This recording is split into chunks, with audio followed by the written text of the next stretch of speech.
এই পরিস্থিতিতে আমাদের বর্তমান বিভিন্ন যে রাজনৈতিক দলগুলো রয়েছে তারা কেউ সংস্কারের কথা বলছেন, কেউ নির্বাচনের কথা বলছেন, কিন্তু আমাদের যে স্বৈরাচারিক যে ভিত্তিমূল রয়েছে আমরা মনে করি সেটা হলো 1971-এর পরে 72 সালে এই জনমানুষের উপরে চাপিয়ে দেওয়া হয়েছিল এবং সেটা যে চাপিয়ে দেওয়া হয়েছিল যে ভিত্তিমূলের উপরে দাঁড়িয়ে সেটা হলো মুজিববাদী সংবিধানের উপরে দাঁড়িয়ে। এবং এই সংবিধানকে যদি আমরা নতুন করে না সাজাতে পারি তাহলে আমরা মনে করি একটি গণতান্ত্রিক রাষ্ট্র যেভাবেই হোক নির্বাচন হোক না কেন আমরা পাবো না আশা করি। আমরা আশা করি যে রাজনৈতিক দল যারা রয়েছেন, মত রয়েছেন, সেই স্বৈরতান্ত্রিক যে ভিত্তিটা রয়েছে সেটা যদি আমরা আমাদের মন মগজে এবং প্রতিনিয়ত চলাফেরার পথে যদি উপড়ে ফেলতে না পারি তাহলে হয়তোবা আমাদের আগামীর পথ চলা অনেকাংশে কঠিন হবে বাংলাদেশের জনগণের মুক্তি এবং সংগ্রামের লড়াইয়ের ক্ষেত্রে। আমরা মনে করি বর্তমান সময়ে যে বহুদলীয় গণতন্ত্রের কথা বলা হয়ে থাকে সেই বহুদলীয় গণতন্ত্রের যদি ভিত্তিমূল ধরা হয়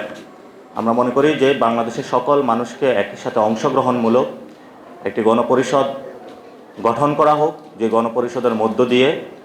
জনমানুষের একটি সংবিধান তৈরি হোক, যে জনমানুষের সংবিধানের মধ্য দিয়ে মানুষের যে মুক্তির লড়াই সেই মুক্তির লড়াইয়ে আমরা অংশগ্রহণ করতে পারবো। আমাদের দীর্ঘদিন পর একটি সুযোগ এসেছিল। 1947 সালে আমাদের একটি ভূখণ্ডে লড়াই ছিল, 71 সালে একটি জন আকাঙ্ক্ষার লড়াই ছিল, কিন্তু প্রত্যেকটি লড়াইয়ে আমাদেরকে পরবর্তীতে বিভিন্ন দল গোষ্ঠী পক্ষ যাদের কাছে আমাদেরকে দলদাস হয়ে বাধ্য হয়েছে। এবং আমাদের সামনে 1990 সালে একটি সুযোগ এসেছিল যে 1990 সালের মধ্য দিয়ে তিনটি দল নিজেদের মধ্যে একটি চুক্তি করেছিল, যে চুক্তি থেকেও আমরা বাংলাদেশের মানুষকে সে আকাঙ্ক্ষার কোনো প্রতিশ্রুতি বা দিতে ব্যর্থ হয়েছি। কিন্তু 24-এর যে গণ অভ্যুত্থানের মধ্যে আমরা যে নতুন একটি স্বপ্ন পেয়েছি সেটা আমরা বলে থাকি বাংলাদেশে যে সংবিধান স্বৈরতান্ত্রিক সংবিধানের কারণে আমরা আমাদের 2000 ভাইকে হারিয়েছি, 50,000-এর উপরে ভাইকে তাদের অঙ্গহানি হয়েছে, এখন হসপিটালে কাতরাচ্ছে। আমরা মনে করি বাংলাদেশের আগামীতে এই ধরনের কোনো রক্তপাত আমরা চাই না, যে রক্তপাতের মধ্য দিয়ে কোনো মায়ের বুক খালি হবে, কোনো বোনকে আমরা হারাবো, কোনো ভাইকে আবার আমরা হারাবো। যে প্রান্তে আমরা বর্তমান বাংলাদেশে দাঁড়িয়ে রয়েছি, জিওপলিটিক্যাল স্ট্র্যাটেজিকে আমরা দেখেছি যে বাংলাদেশ নিয়ে বিভিন্ন জায়গায় ষড়যন্ত্র হচ্ছে এবং জাতিসংঘের যে রিপোর্ট এসেছে আমাদের সামনে সেখানে আমরা দেখেছি কিভাবে আমাদের ভাইদেরকে আয়নাগড়ে এবং বিভিন্ন প্রান্তে কিলিংগুলো করা হয়েছিল। আমাদের সামনে সেই রিপোর্টগুলোতে স্পষ্ট হয়েছে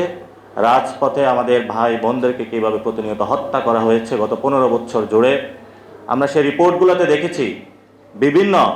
রাজনৈতিক দল, বিভিন্ন পক্ষ গোষ্ঠী যারা বাংলাদেশের জনগণের পক্ষে দাঁড়িয়েছিল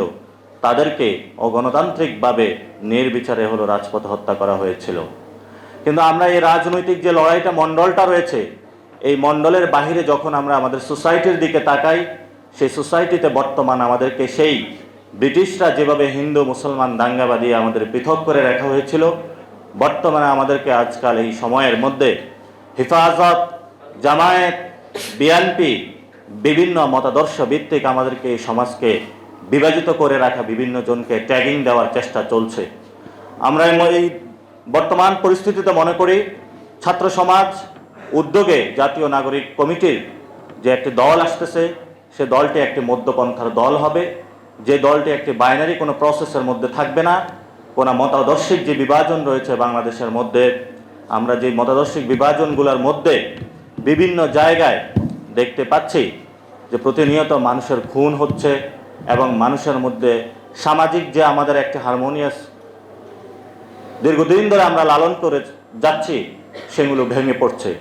আমরা সামাজিক যারা বুদ্ধিজীবী রয়েছেন, সামাজিক যারা গোষ্ঠীগুলো রয়েছেন, পারিবারিক মণ্ডলে যাদের চর্চাগুলো রয়েছে এবং রাজনৈতিক পরিমণ্ডলে যাদের চর্চাগুলো রয়েছে, আমরা সবাইকে বলবো আসুন সামাজিকভাবে আমাদের যে ঐক্যের জায়গাটা আমাদের ঐক্যের জায়গাটা গড়তে হবে এবং রাজনৈতিকভাবে এই ঐক্যের উপরে ভিত্তি করে যে মানুষগুলো আহত হয়েছে, শহীদ হয়েছে, তাদের বিচারের দাবিতে রাজপথে আমাদেরকে অবস্থান নিতে হবে। এই গণ অবস্থানের মধ্য দিয়ে এই ইলেকশনের পূর্বেই আওয়ামী লীগের নিবন্ধন আমাদেরকে বাতিলের দাবিতে রাজপথে ঐক্যবদ্ধভাবে লড়াইয়ে সামিল হতে হবে। আমরা যদি আওয়ামী লীগকে এই নির্বাচনের আগেই তাদের যদি নিবন্ধন বাতিল করতে বাংলাদেশের মানুষ সচেষ্ট না হয়, তাহলে এই যে আমাদের আপকামিং যে নির্বাচন রয়েছে, জনগণের সামনে গভীর সংকট অপেক্ষা করছে।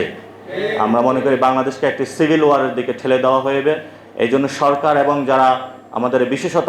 আইন শৃঙ্খলা বাহিনী থেকে শুরু করে যারা আইন মন্ত্রণালয়ে বিশিষ্ট ব্যক্তিবর্গ রয়েছেন, বিভিন্ন রাজনৈতিক দল রয়েছেন, তাদেরকে আমরা বলবো, কোনো দল বা পক্ষ গোষ্ঠী এবং যারা দোষর রয়েছিল, আমাদের উপরে রাজপথে হামলা চালিয়েছিল, আমাদের রক্তগুলো কেড়ে নিয়েছিল, আমাদের ভাইদেরকে শহীদ করেছিল, তাদের প্রতি দয়া দেখাবেন না। তারা সামাজিকভাবে তাদেরকে বয়কট করুন, পারিবারিকভাবে তাদেরকে বয়কট করুন, বিচারের দাবিতে ঐক্যবদ্ধ হন। বাংলাদেশের আওয়ামী লীগের একমাত্র সমাধান হলো তাদের বিচার প্রক্রিয়ার মধ্যে যেতে হবে,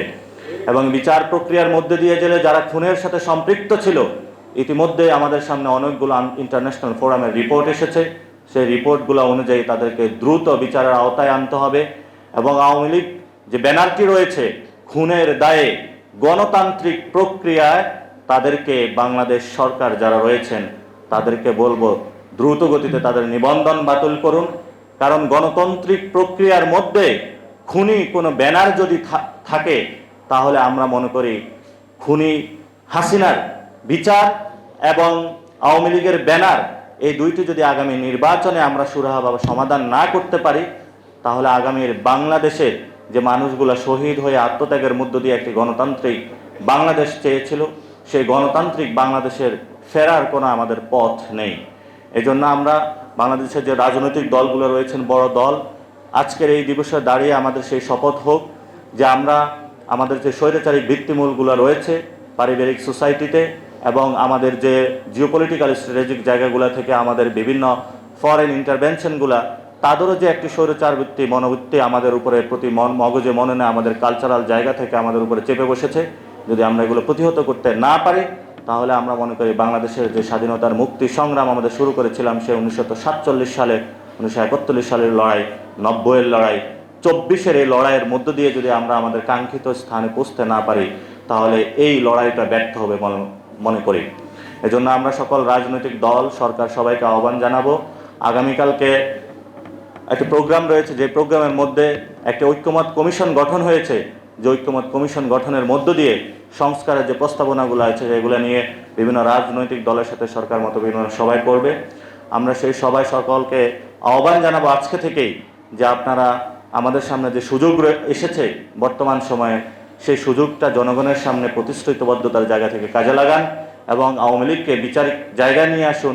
এবং নির্বাচন পার্লামেন্টারি ইলেকশনে না গিয়ে একটি গণপরিষদ নির্বাচনের দিকে আমরা কিভাবে যেতে পারি সেই বিষয়ে বাংলাদেশের বিভিন্ন রাজনৈতিক মহলগুলোকে সক্রিয় হওয়ার আহ্বান জানাচ্ছি। শেষ একটি কথা বলে যেটা শেষ করব, আমাদের বর্তমান যে সংবিধান রয়েছে, এই সংবিধানের মধ্য দিয়ে অনেকগুলা দল তারা হলো সংস্কার প্রস্তাবনা নিয়ে আসতে চায় এবং তারা পার্লামেন্টে গিয়ে সংস্কার প্রস্তাবনাগুলো রেডি করতে চায়। আমরা তাদেরকে বলবো যে আপনি দলীয় কোনো কিছু ঘষামাজা করে সংস্কার করে এটাকে পরিবর্তন করলেন, পরবর্তী আরেকটি দল এসে এটাকে পরিবর্তনের সুযোগ থাকবে। সেজন্য আমরা বলি আপনাদের শুভবুদ্ধির উদয় হোক, গণপরিষদ নির্বাচনের দিকে নজর দিন। ছাত্র জনতার যে রাজনৈতিক দলটি এই মাসেই জনগণের সামনে আসবে, আমাদের রাজনৈতিক লড়াই হবে গণপরিষদ নির্বাচন, আমাদের রাজনৈতিক লড়াই হবে একটি নতুন সংবিধান। এই লড়াইয়ে বাংলাদেশের আনাচে কানাচে পথে প্রান্তরে আমরা ঘুরে বেড়াবো, বাংলাদেশের মানুষকে ঐক্যবদ্ধ করব। জনতা যেভাবে 24-এ জেগে উঠেছে, রাজপথে প্রান্তরে গ্রামে অঞ্চলে স্কুল কলেজ বিশ্ববিদ্যালয়ে জনতার সাথে আবার আমাদের দেখা হবে। আমাদের সামনে আসবে একটি নতুন সংবিধান।